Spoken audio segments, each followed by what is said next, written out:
Je vous invite à ouvrir votre Bible dans le livre des Actes des Apôtres, au chapitre 8. En passant, ceux qui ont suivi un peu les nouvelles, il y a eu une trêve en Israël, à Gaza, et les premiers otages viennent tout juste, pendant qu'on chantait la liberté à la croix. Alors, le message est entré pour dire que les trois premiers otages ont été libérés. Alors, gloire à Dieu pour ça, la liberté. Alors, au chapitre 8, verset 26,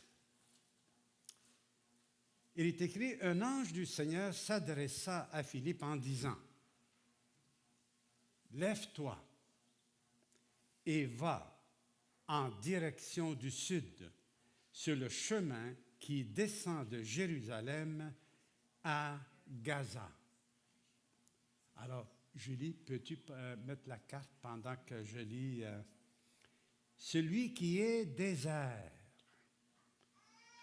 Il se leva et partit. Or, un eunuque éthiopien,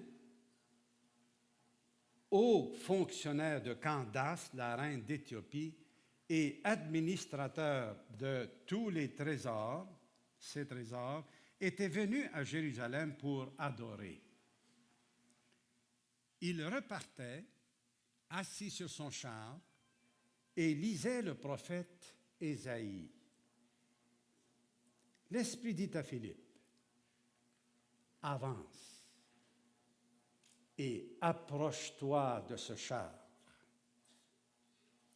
Philippe accourut et entendit l'Éthiopien lire le prophète Ésaïe. Il lui dit, « Comprends-tu ce que tu lis? »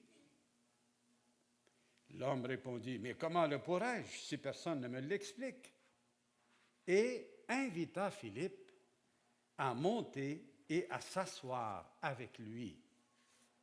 Le passage de l'Écriture qu'il lisait était celui-ci.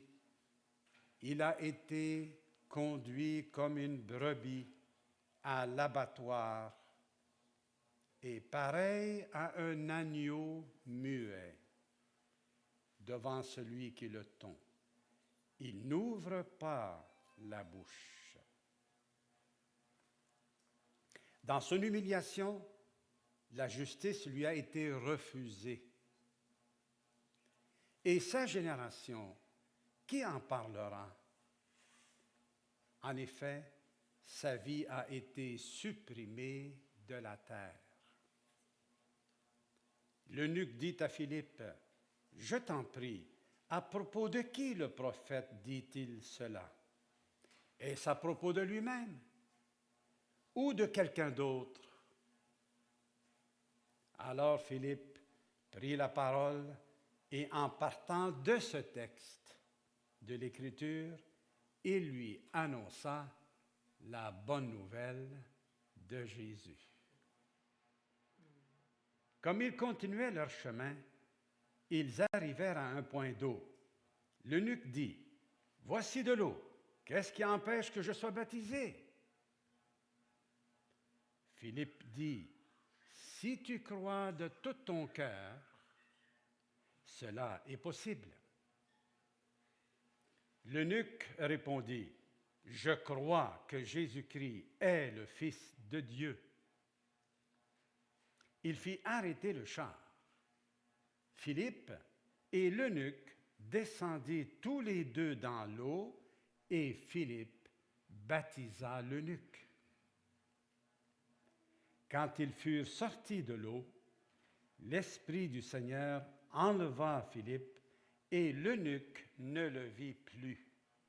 Il poursuivit sa route tout joyeux. Philippe se retrouva dans Azote, puis il alla jusqu'à Césarée en évangélisant toutes les villes par où il passait. Prions Dieu, s'il vous plaît.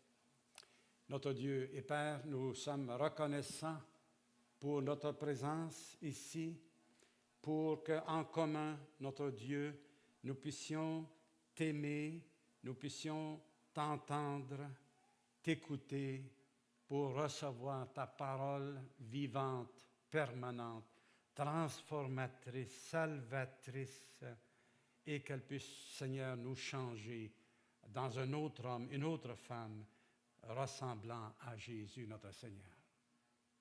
Mon Dieu, tu nous connais tous, ceux qui t'appartiennent, ceux qui ne t'appartiennent pas.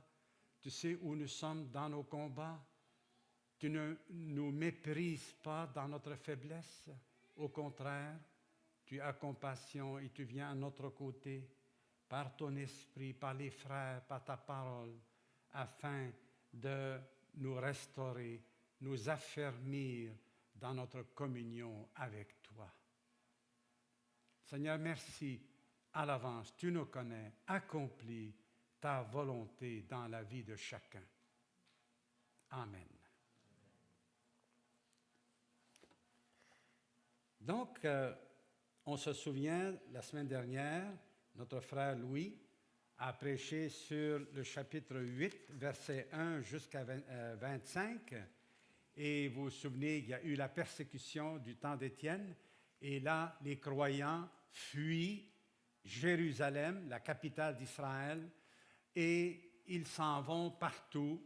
Et fort probablement que ce sont tous des Juifs qui venaient de partout dans l'Empire pour adorer Dieu lors de la Pâque et de la Pentecôte. Et ça donne que durant la Pentecôte, pendant qu'ils sont là, ils se convertissent à Jésus par milliers. Ils sont restés là. Ils ont prolongé leur séjour assez longtemps parce que là, ils ne voulaient plus s'en aller. Ils veulent entendre la parole de Dieu. Ils veulent s'instruire. Ils veulent connaître. C'est leur passion. Ils ont découvert la raison de vivre. Pourquoi ils existent. Enfin, ils ont compris que là, dorénavant, ils n'ont plus besoin de retourner chez eux pour de revenir à Jérusalem, à chaque année, aller et revenir 3 fois par année. Ça, c'était les exigences de la loi. Mais là, ils découvrent une liberté absolument unique que la plupart d'entre nous, nous avons expérimentée. Est-ce que c'est vrai? Oui. Avez-vous expérimenté la liberté intérieure, la liberté de l'amour de Dieu, du salut, du pardon de nos péchés? J'espère que oui. J'espère que c'est le cas pour tous. S'il y en a qui n'ont pas encore eu cette expérience unique que Dieu seul est capable de produire dans une âme qui s'est repentie de ses péchés, qui a cru dans le Fils de Dieu, eh bien, que Dieu vous convainque et qu'il vous amène à lui ce matin même.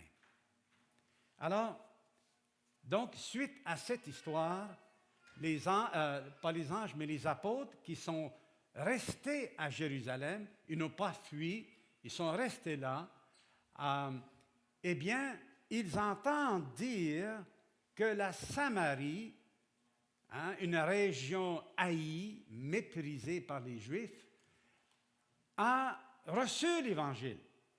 Alors, les apôtres, ils choisissent Pierre et Jean, puis ils leur disent « Allez donc voir! » Parce qu'il fallait maintenir maintenant l'unité dans l'Église, que ce ne soit pas l'Église de Jérusalem, et puis après ça, à côté, l'Église de Samarie, qui soit séparée. Ils sont déjà séparés. Les Samaritains, eux, ils ont leur propre version de la religion juive en disant on a juste les 5 premiers livres de la Bible, que ça, c'est la Bible. Tous les prophètes, non, ça n'en fait pas partie. Alors que les Juifs, ils ont toute la Bible au complet, les 39 livres. Alors, dans ce geste une tentative de maintenir l'unité, c'est le même message, c'est le même salut qui est prêché à Samarie comme ici à Jérusalem. Et est-ce que nous, si nous allons en Chine, est-ce qu'on va annoncer un autre évangile? Si on va en Afrique, est-ce qu'on va annoncer un autre évangile? Ça va être les mêmes paroles, ça va être les mêmes mots. Universel. C'est le même langage.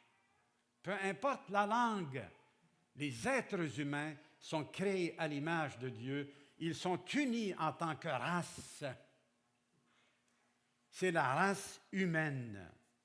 Et donc, les apôtres ont pris le relais de Philippe et on lit au verset 25, après avoir rendu témoignage et prêché la parole du Seigneur, Pierre et Jean retournèrent à Jérusalem, annonçant la bonne nouvelle dans beaucoup de villes des Samaritains. Alors les apôtres, ils ont juste ça à faire, prêcher la parole partout, pas seulement dans les grandes villes, mais dans les petites villes.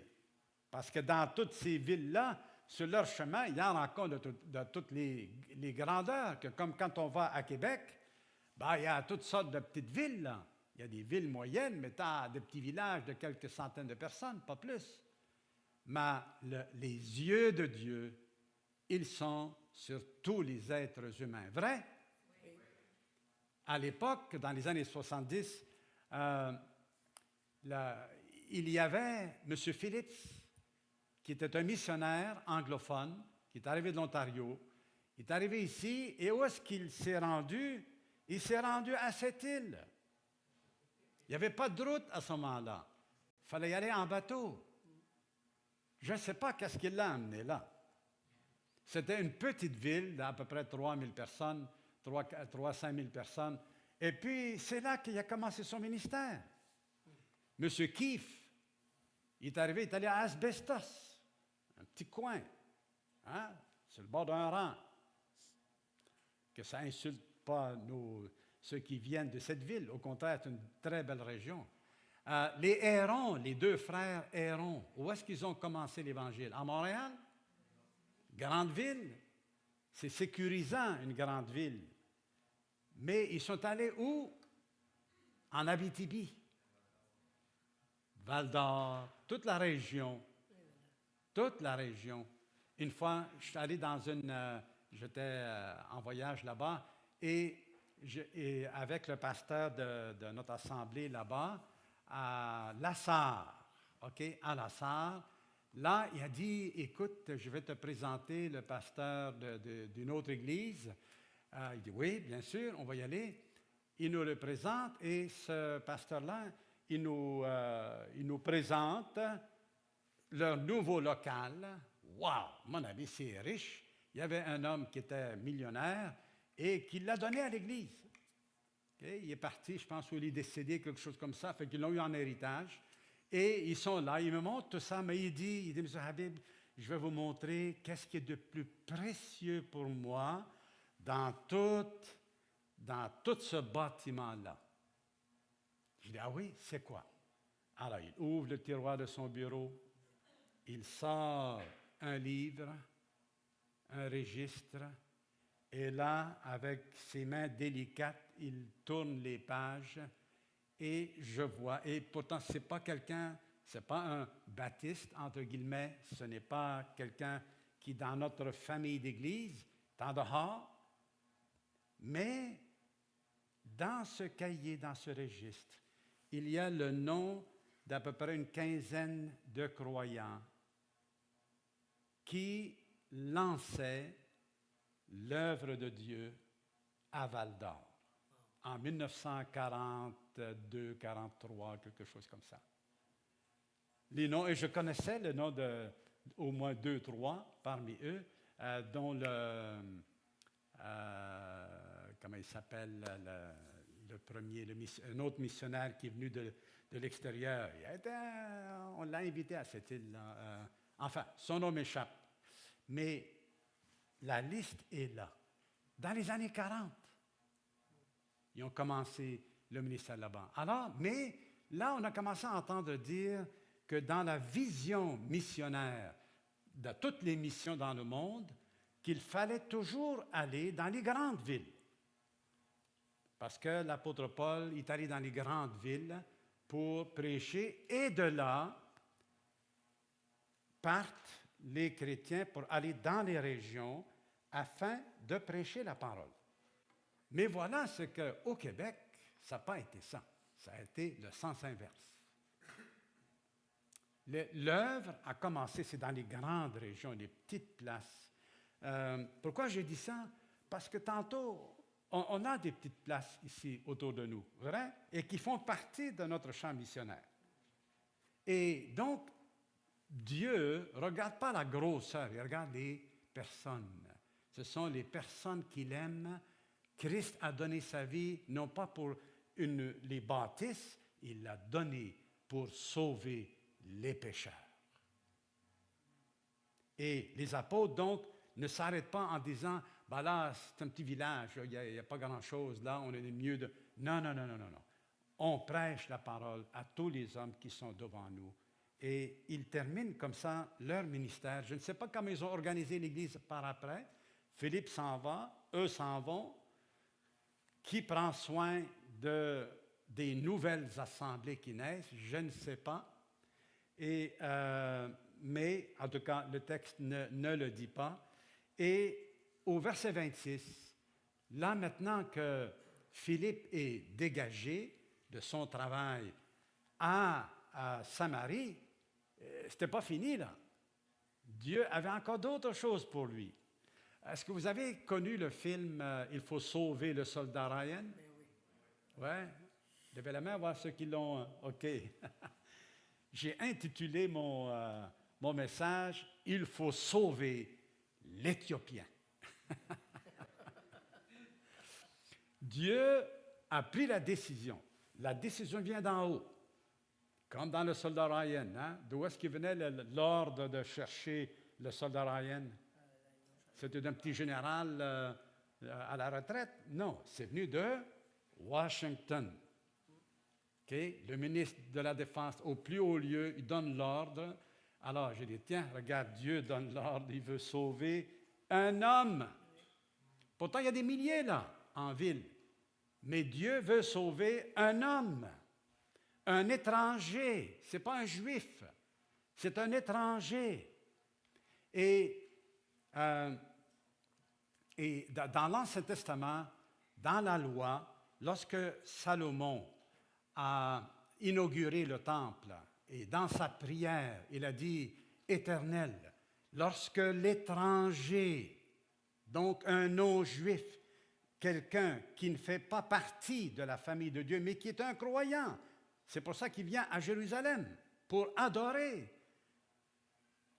Dieu. Donc, c'est un adorateur, mais il ne fait pas, ethniquement parlant, partie de la nation d'Israël.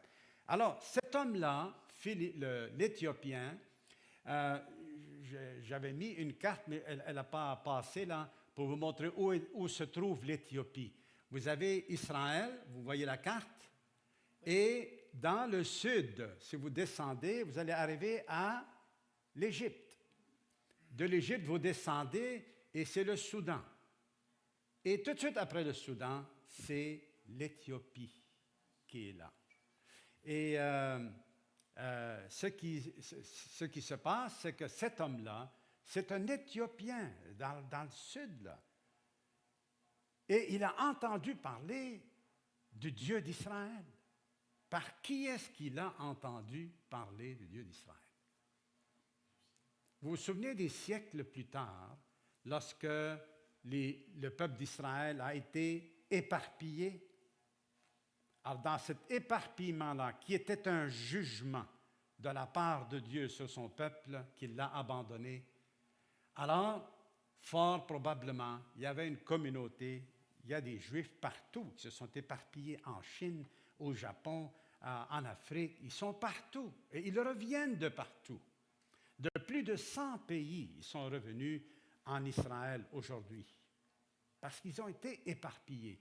Et donc, là où ils sont allés, ils ont amené leur religion avec eux et probablement cet homme-là a entendu parler de Dieu d'Israël, il a cru et il veut adorer, il entend parler des fêtes et pendant cette fête-là, il quitte son pays. Et c'est des milliers de kilomètres, je pense que c'est peut-être 3000 kilomètres, quelque chose comme ça, ou 2000, surtout, et tout à pied, pas en avion, à pied, à cheval.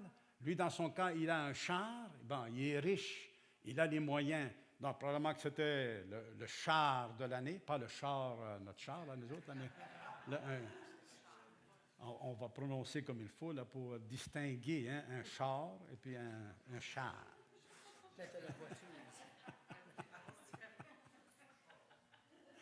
Alors, il y avait quelqu'un d'autre, un autre qui conduisait le char pendant que lui était assis.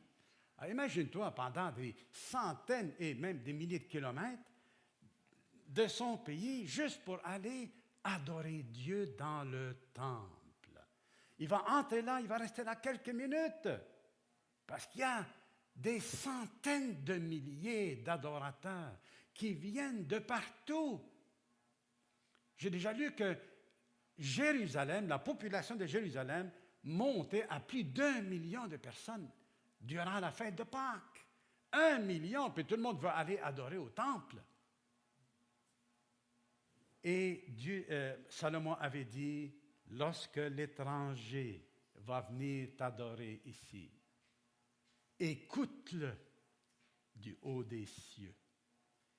Accorde-lui qu'est-ce qu'il te demande, afin que ton nom soit connu, soit grand dans toutes les nations. Réponds à sa prière pour que ton nom soit connu dans toutes les nations. Ça veut dire, cet adorateur-là, il va pas juste prier puis adorer Dieu comme personnellement, que ça reste là. L'adorateur proclame Dieu.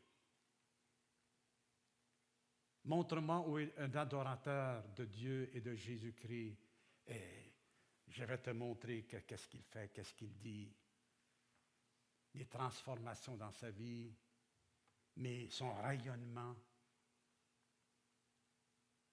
Cet Éthiopien, il quitte son pays, il vient à Jérusalem, il adore Dieu là, retourne, il est content, et il a une copie de la loi.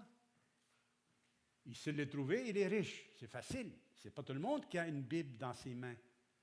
Et voilà qu'il a une Bible, et il est sur le chemin du retour. Regardez Samarie en haut, et il y a la ville de Samarie. Est-ce que vous êtes capable de la lire? Je n'ai pas mon truc, mais vous avez, c'est écrit en gros Samarie. Oui. Descendez direct nord-sud, et la première ville qui est là, c'est Samarie. Alors, il est là, à Samarie. Et là, l'ange lui dit, va à Gaza. Ah, vous avez entendu parler de Gaza aujourd'hui? On entend parler. C'est tout le temps, hein? C'est tout le temps là. Et donc, où est-ce qu'il est? Bon, ça, c'est Jérusalem. Samarie est ici. Alors, il fallait qu'il descende. Et là, il lui dit, tu vas y aller par le chemin qui mène de Jérusalem vers Gaza. Jérusalem vers Gaza. C'est pas mal désertique ici, là. Alors, donc, il part d'en haut, il descend à pied à Jérusalem, et de là, il prend la route qui mène jusqu'à Gaza. Ça fait quoi? 5 jours de marche? Peut-être une semaine de marche? Et c'est un ange du Seigneur qui lui parle. Et cet ange-là, il est envoyé par Dieu. Un ange, c'est un esprit créé par Dieu. Il a été créé avant la création de l'homme. Et Dieu avait une armée d'anges à son service, plus puissants que les hommes, et ils sont au service de Dieu. Est-ce que ça vous est déjà arrivé d'avoir le sentiment qu'il y a un ange qui a intervenu dans certaines situations? Ah oui? Levez la main, voir ceux qui... Ah, il y en a beaucoup! Ah oui! Eh bien, c'est ça, j'aimerais ça vous entendre. À un moment donné, on prendra du temps pour juste entendre un témoignage. Mais moi, j'étais... Là, c'est moi qui ai la parole, là, donc je peux... mais j'arrivais de Chicoutimi et c'était quelque part au printemps. Et donc, il y avait la fonte des neiges, et puis ça gèle, ça fond 101. Et là, je pars de chez Chicoutimi de bonne heure pour revenir chez moi. Et dès que je monte la côte, si vous connaissez de Chicoutimi, là, il y a une côte et ça tourne à gauche. Alors, comme j'arrive là, puis je tourne à gauche, puis je vais lentement, hein, ceux qui pensent que Michel, il va vite, mais non. Mais je vais très, très lentement. Et dès que je sors, je sors de là, l'auto à part. Et le volant, il ne sert à rien. Aucun contrôle, frein, rien. Et l'auto, elle s'en va. Puis, mon ami, ça s'en va comme ça. Puis, pas le fossé, le ravin, là, il s'en va. Là, je m'en vais là, dans cette direction-là.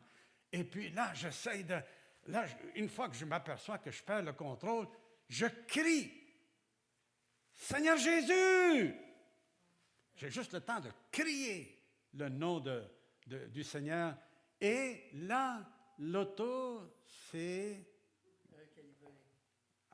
on dirait que j'ai eu vraiment l'intuition, c'est une intuition que Dieu a envoyé un ange pour me protéger. Wow. Tu vois, l'auto s'est ramenée toute seule parce que je n'avais plus de contrôle, je ne contrôle rien. Wow! Ils sont là également pour le service de ceux qui doivent hériter le salut. C'est qui ça? Qui doit hériter le salut, c'est-à-dire notre entrée dans le ciel et tout ça là? Qui? C'est nous, les croyants, les disciples de Jésus.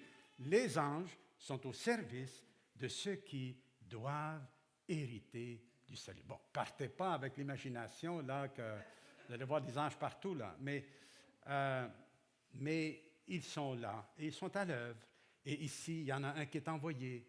Il y a un certain nombre d'anges qui se sont révoltés contre Dieu sous la conduite de Satan, que Satan signifie l'adversaire. Il a plusieurs noms. Le diable, le calomniateur, celui qui parle en mal des autres, est un menteur, le père du mensonge, le serpent ancien. Il y a tellement de noms qui lui sont donnés, tellement il est maléfique. Dans toutes les religions du monde, il y a des esprits maléfiques. On croit dans ces esprits maléfiques-là. Et il y en a qui entrent en communion avec ces esprits-là. Ils sont trompés parce que les anges de Dieu ne vont jamais pour avoir des relations quelconques avec les êtres humains, à moins que c'est Dieu qui les envoie dans un service particulier, et ils ne vont jamais les posséder, prendre possession et tout ça, alors que les méchants, eux, au contraire, cherchent à prendre possession des gens pour les rendre malheureux, les rendre vraiment dénaturés, corrompre leur conduite. Et c'est comme ça. Mais les anges du Seigneur, ils sont au service de Dieu et de ceux qui appartiennent à Dieu.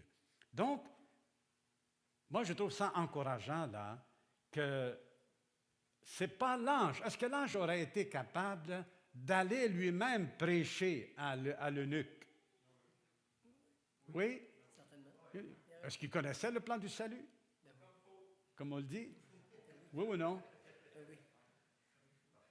Mais pourtant, Dieu dit à l'ange, il ne lui dit pas, « Hey, il y a un homme, parce que lui, là, l'ange, pas l'ange, mais l'Éthiopien, il descend, de Jérusalem, et là, il est à Gaza. Il est à veille de sortir d'Israël, du territoire d'Israël, où est-ce qu'il y a des Juifs et qui connaissent leur Bible.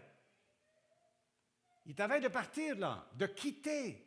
Donc, il y a une urgence, là, de le sauver avant qu'il ne soit plus sous l'influence où la parole de Dieu n'est plus disponible. Okay? Alors, donc, il y a une urgence, mais Dieu, comment il traite l'urgence en avant? Il dit à l'ange, va dire à mon homme de confiance qui est là, qu'il se dirige. Ben oui, mais il aurait pu dire, Philippe, Ouais, ben, je ne suis pas capable d'y aller. Regarde, là, on a un réveil ici. Là. Il faut que je reste ici. Puis il y a beaucoup de monde encore. On n'a pas fait le tour de la Samarie. Il aurait pu dire ça, non? Alors, je pense que je me serais dit ça.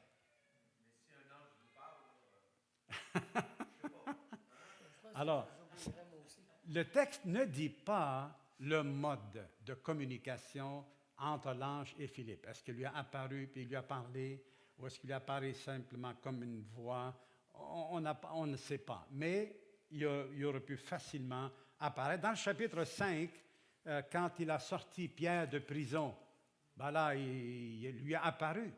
Et ils ont parlé ensemble. Il lui dit, va, sors. Il a ouvert les portes. Puis il dit, va, retourne là où est-ce qu'on t'a persécuté, là où est-ce qu'on t'a arrêté, ne fuis pas. Va là et prêche toutes les paroles de cette vie. Ici, Philippe, il est parti en haut, en Samarie. Pourquoi? Qu'est-ce qu'il y avait à Jérusalem? On l'a dit tantôt. Pourquoi il s'en va là? Il s'en va adorer. Oui, mais en Samarie, il ne va pas adorer là, quoi qu'il peut adorer partout, là, comme un croyant. Mais parce qu'il y avait la persécution à Jérusalem. Il y a la persécution. Or, qu'est-ce que le Seigneur lui dit? Retourne là où est-ce qu'on t'a persécuté, puis tu as eu peur de te faire arrêter, puis tu as fui avec beaucoup d'autres chrétiens. Vous avez fui, il n'y a pas de reproche là, pas du tout. C'était la bonne chose à faire de s'en aller, puis ils ont amené la parole avec eux. Ils sont les porteurs de la parole de vie. Mon frère, ma sœur, tu es porteur de la parole de vie. Partout où est-ce que tu vas. Est-ce que c'est vrai? Oui.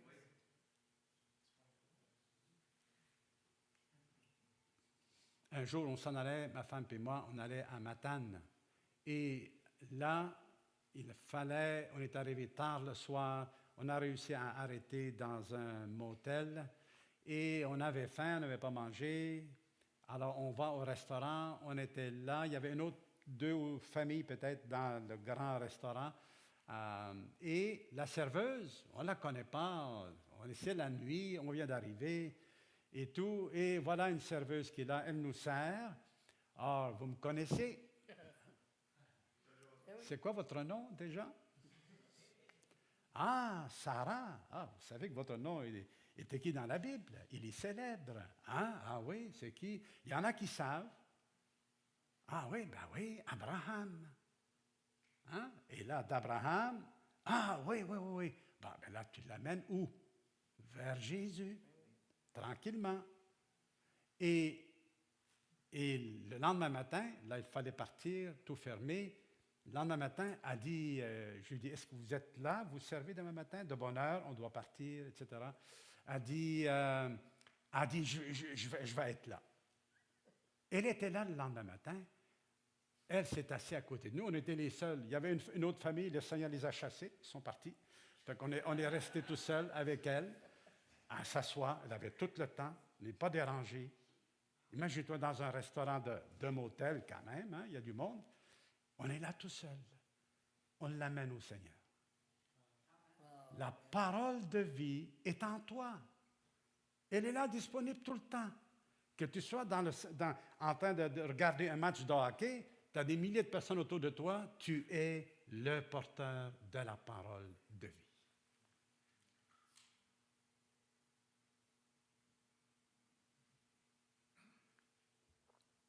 Puis surtout que tu as dans bien des milieux, tu n'as pas ta Bible avec toi. Tu sais, surtout aujourd'hui, tout le monde il l'a dans son téléphone. Ben oui, mais est-ce que la parole est dans ton cœur? Tu l'as lu? Tu as écouté des prédications, des enseignements? Tu as la vie de Dieu habitant en toi. Partout où tu vas. Alors, ici, il doit descendre et il descend de Jérusalem, l'Éthiopien, puis il est en route. Et il fallait que, pas Arthur, Philippe, ils descendent tout ce chemin-là, revenir à Jérusalem. repasser par là, le lieu de la persécution. Paul, là, Paul, il est encore en furie contre le nom de Jésus. Il est encore en pleine persécution. Et l'ange lui dit, il faut que tu retournes par là, sur les lieux du crime. Et reste pas là. Bon, j'ai l'impression qu'il n'a pas fait une annonce en disant « Hey, je suis chrétien ». Je ne sais pas ce qu'il a fait, mais il est parti et de là, il descend. Arrivé là, près de Gaza, il voit l'Éthiopien assis sur son char, probablement qui est ruisselant, avec ses gardes du corps. Et là, l'esprit qui prend le relais de l'ange.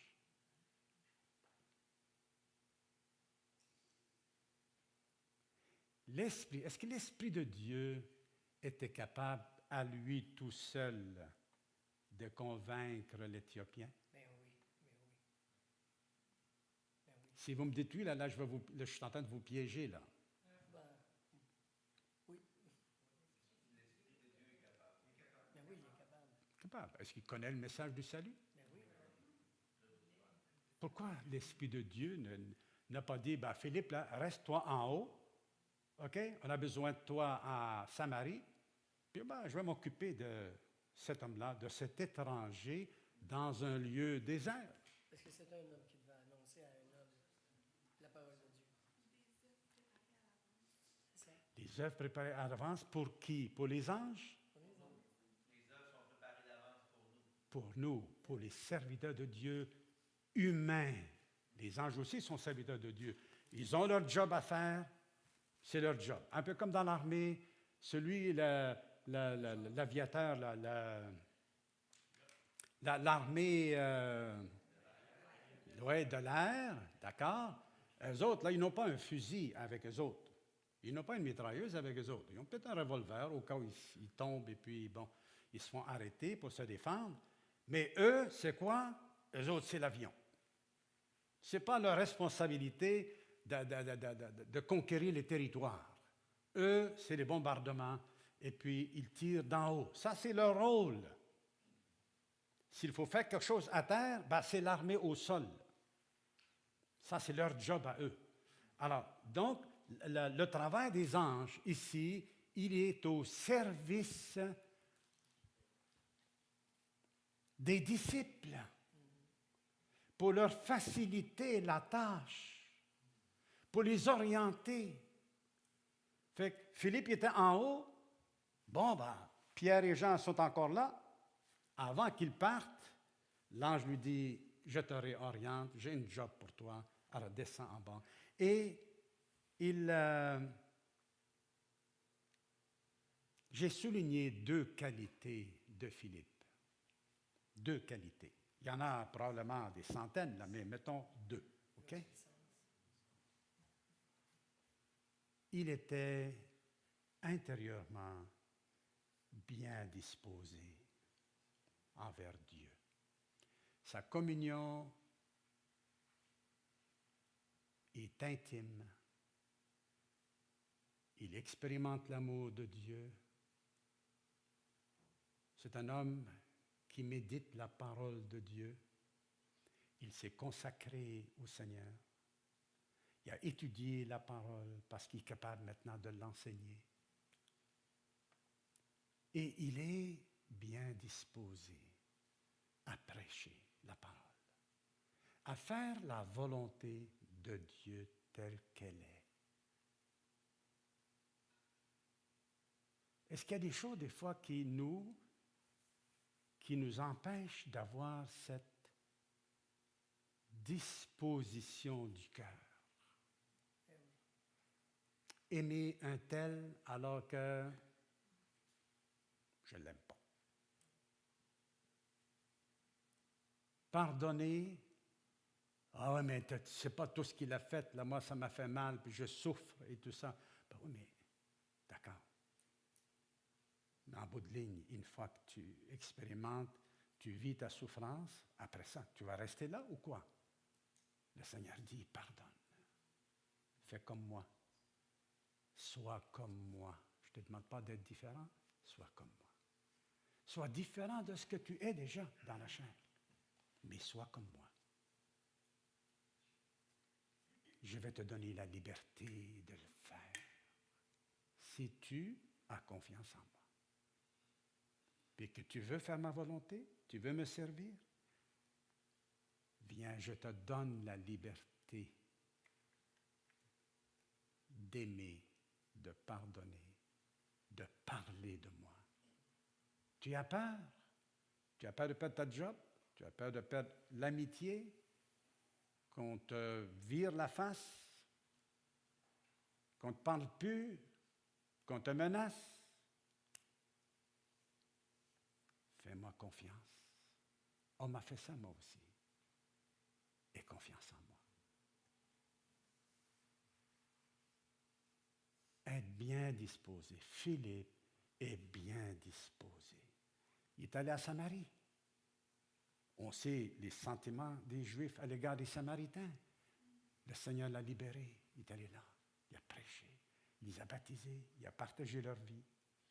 Et quand l'ange lui dit va-t'en en bas, il est bien disposé. Celui qui est bien disposé intérieurement sera disponible de corps. Disposition du cœur, disponibilité du corps. Si vous prenez les 6 lettres de chaque mot, disponible, avec disponibilité, ça fait 2 dispo. Alors là, je dis, tiens, quand j'ai vu ça, je dis, tiens, je vais commencer à faire une chanson avec ça. Dispo, dispo, la la, dispo, dispo. Pour m'aider à retenir ces 2 mots-là. Disposition du cœur, disponibilité du corps.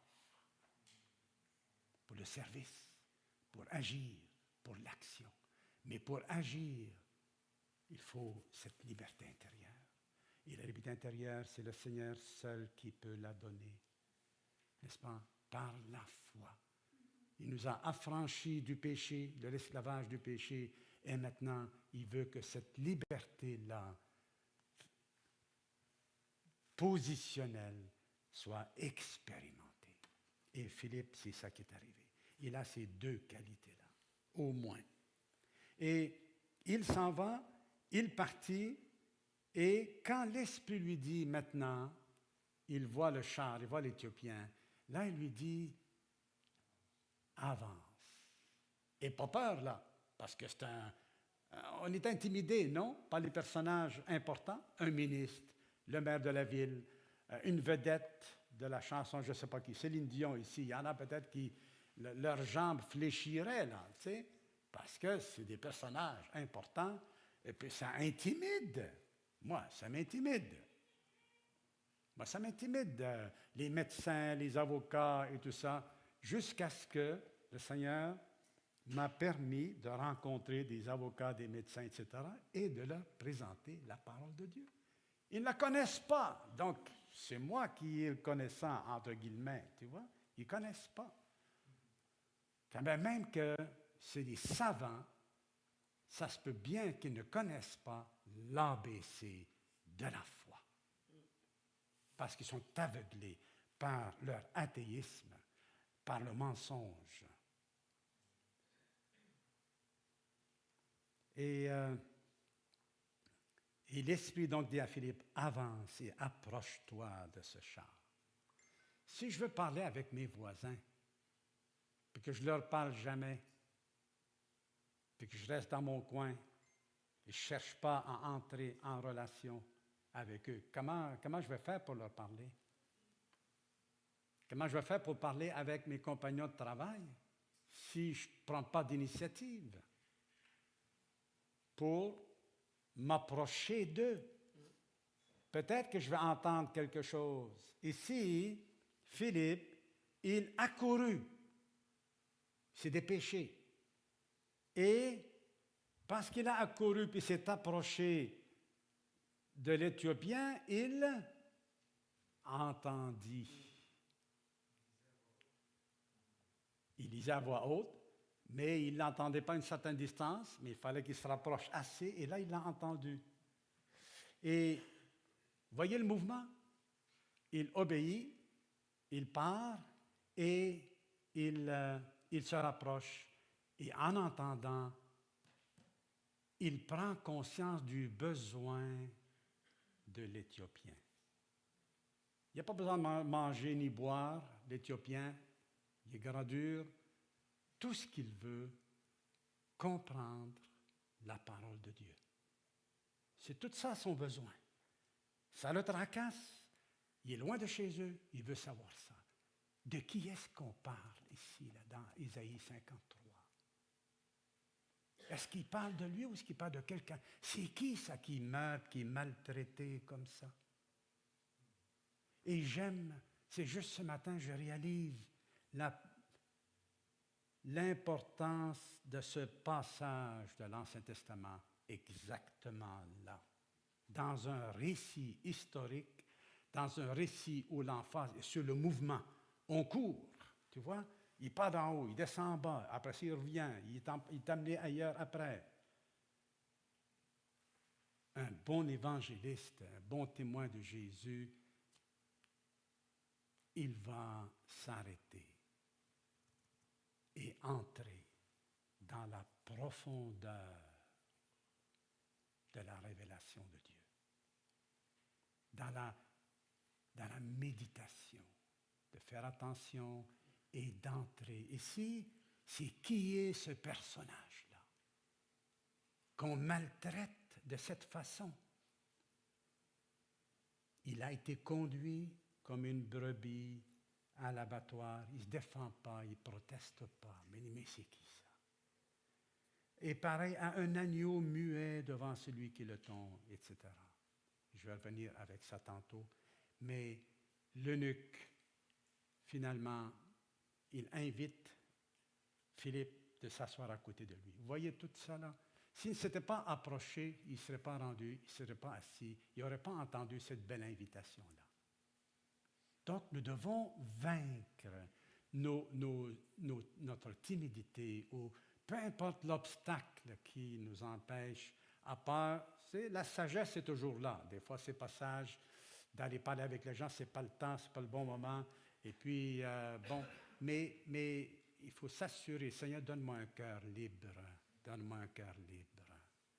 Je suis intimidé par mon voisin ou par cette personne-là. Seigneur, donne-moi le courage. Donne-moi la liberté, la disposition du cœur, afin que le corps suive. Le corps ne suivra pas si le cœur ne conduit pas. Et ils arrivent à côté d'un point d'eau et il dit, qu'est-ce qui empêche que je sois baptisé? Alors probablement que Philippe a bien fait son travail, il a tout expliqué.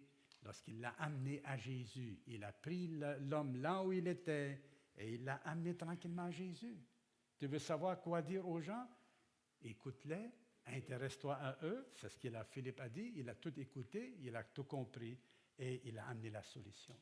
Tu sais pas, la personne va te dire quoi dire en l'écoutant, puis que tu vois c'est quoi son besoin réel. Et on connaît le reste de l'histoire.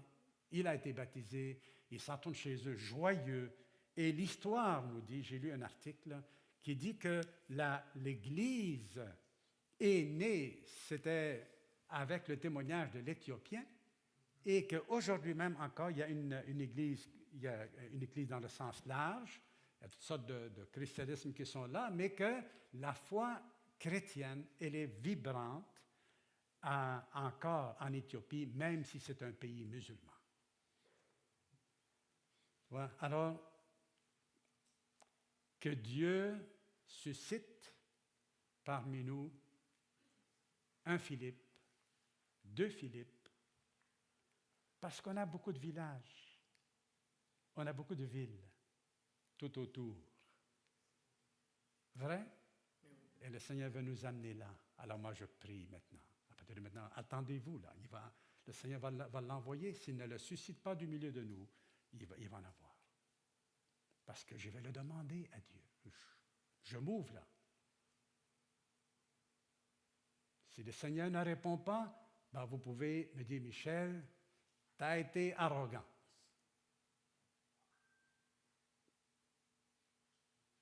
OK? Je vais le demander. Je le demande. Parce qu'il faut que la parole soit prêchée. C'est une nécessité absolue. C'est la volonté de Dieu.